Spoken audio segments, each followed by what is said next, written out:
My name is Jamel Shabazz. I'm a documentary photographer born and raised here in Brooklyn, New York. Right now we're in the heart of Brooklyn, the Brooklyn Museum. This exhibition is Faces and Places. It's one of the most important shows of my life because it represents my extensive journey spanning from 1980 to 2023, and it's dedicated to the community and people in which I photographed. So many of these photographs were made in this particular neighborhood right here, so I'm really honored to be here at this wonderful institution that has such a great history and be able to showcase my community and those I met throughout my travels. I was raised in a family of photographers. My father was a professional photographer. And growing up in Brooklyn, I always saw my father with his camera. But what was more important was the family photo albums that we had in our house that were passed on from generation to generation. It's through those photographs that I immediately understood the importance of preserving photographs, but also making images. Before I actually picked up a camera, I was just studying photographs. It wasn't until I turned 15 where I borrowed my mother's 110 Kodak Instamatic camera, and I went and I took it to my junior high school and I started photographing my peers, and it immediately gave me a sense of purpose. When I picked up the camera, it gave me a voice that I didn't have.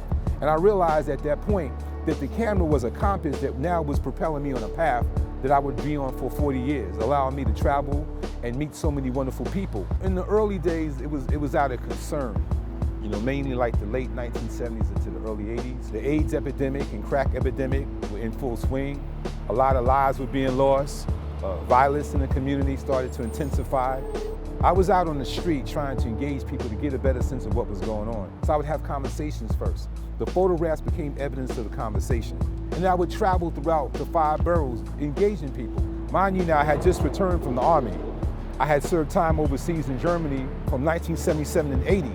So when I came back to the States, I came home to a war zone where a lot of young people were dying at the hands of other young people. So now coming home a more conscious person, having studied the Black arts movement, I realized that I have a purpose. And I have to use my voice and my position to engage young people to better understand what's going on in society. My subconscious mind drew me to people. It wasn't just about just taking the image and keeping it moving. There was an engagement. I would approach you. I would introduce myself because I wanted to know, why do we meet on this path of life? And it amazed me. Sometimes the answers weren't obvious at that point, but as 10, 20, 30 years pass, I'm reconnecting with so many people I photographed, and they're telling me why we met on this path. Why did we meet 30 years ago? Now we're coming back full circle. That photograph that you took of that young woman in the picture was my wife who died just 2 years ago. So it's all beginning to make greater sense to me right now. What's so beautiful about this particular exhibition is the fact that it's outdoors, it's 24/7.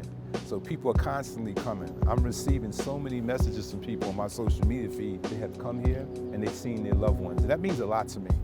And what's important to me too is for a lot of the young people who come here and now they want to be photographers because they're seeing how I document the community and say, I want to do that now.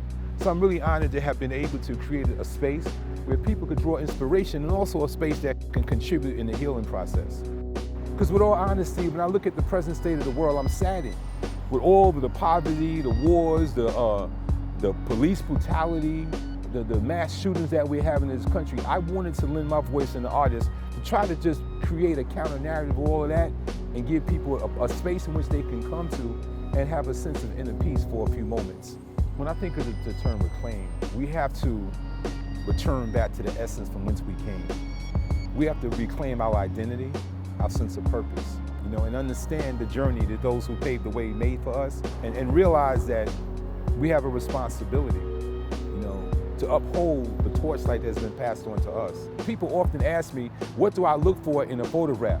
And what I look for is love and joy. Because as an artist, I have a responsibility to be a light.